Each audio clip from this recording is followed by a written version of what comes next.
Hey guys, Blackrim here, and today we're going to be playing Hearts of Iron 4 with the Great War mod on.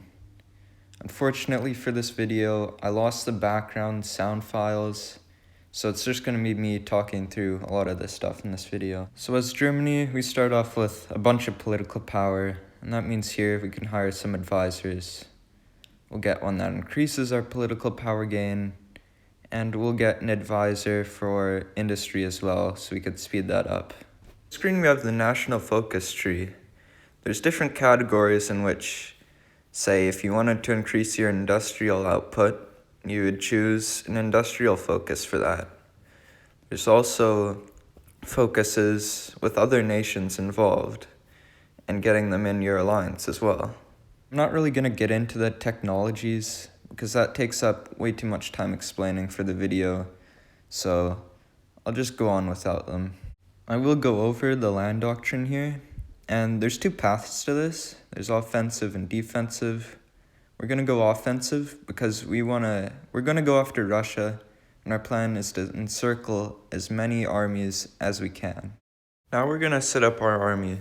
We're going to select half of our troops and put them on the border with Russia. Now, we can put them on the border with Austria, but we're going to keep them on our German-Russian border. See here, we have the Central Powers in black, and the Entente in blue. The Entente being Russia and France, and the Central Powers being Germany and Austria-Hungary. The other half of our army is just going to go guard the French border. We're not going to attack them yet. We're just going to let them sit there and just keep running up against our defenses while we go after Russia. Here we have the resource screen, which shows all the resources in different provinces. Obviously, Britain and France having a lot, and Russia having a massive amount of resources. That's why we're going to take them out first. If we look at different nations, we can see their national spirits and the amount of military divisions they have. Russia has a lot of military divisions, but they have a national spirit that makes them really weak in different areas, but the military especially. Now if we go back to Germany, we have national spirits as well, and we could also see our divisions and the amount of factories we have. Now our national spirits are way better than Russia's, and they give us a huge advantage over the rest of Europe. Assassination of Franz Ferdinand. The World War is about to start soon. Austria asks for a blank check. We'll give it to them. Austria sends an ultimatum to Serbia. We're getting close now, I think. Serbia declines the ultimatum. The war should be starting soon. Maybe not. Oh, yep, there we go. Austria declares war on Serbia. Russia and France join.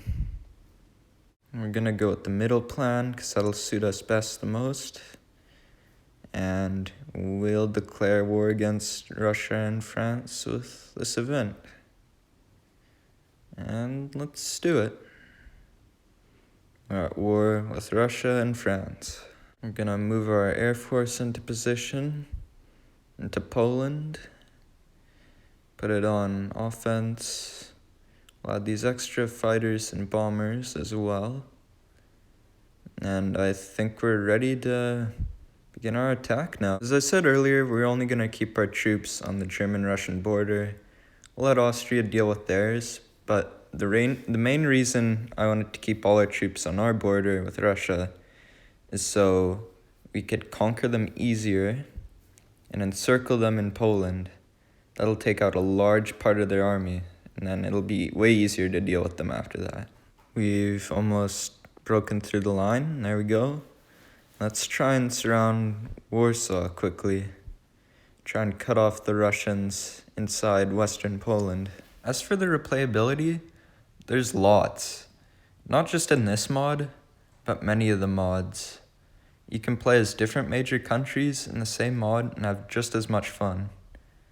I'm gonna give it a 10 out of 10 for replayability, just because of the sheer amount of scenarios and options you can play in different mods of this game. As for the cost of this game, it's pretty disappointing to say the least. You have to pay for the main game, and that offers little to nothing. You need to pay for the DLC as well, just for a little bit of enjoyment. But you're only really gonna enjoy the mods for this game, and that's why I'm gonna give it a 4 out of 10. As for the flavor of this game, it has a lot to offer. You can switch ideologies, can go from conservative to communism, you can form new nations, join new alliances, and that's why I'm gonna give flavor a 7 out of 10.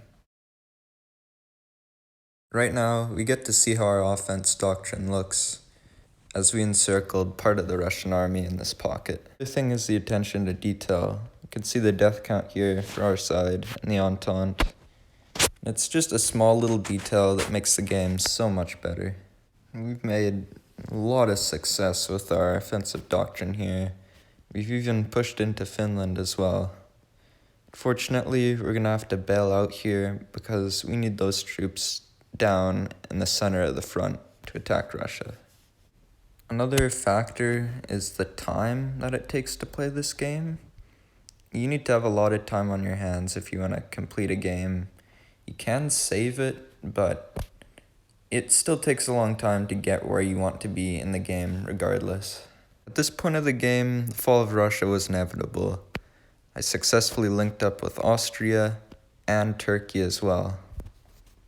So at this point, I just manually attacked Russia's last major city because it was going to take too long in the game for us to reach that point by just having the army advance casually. So I took Tsaritsyn and Russia collapsed pretty soon afterwards. So after Russia fell, I attacked France, and their army almost had no equipment left after attacking me several times. So I capitulated them in Italy quickly. And then here's just the remnants of the peace deal. Well, I successfully defeated Russia and France as Germany. And that concludes our video for today. I hope you guys enjoyed, and apologies for the audio one last time. But I hope you guys stay tuned for the next video and like and subscribe.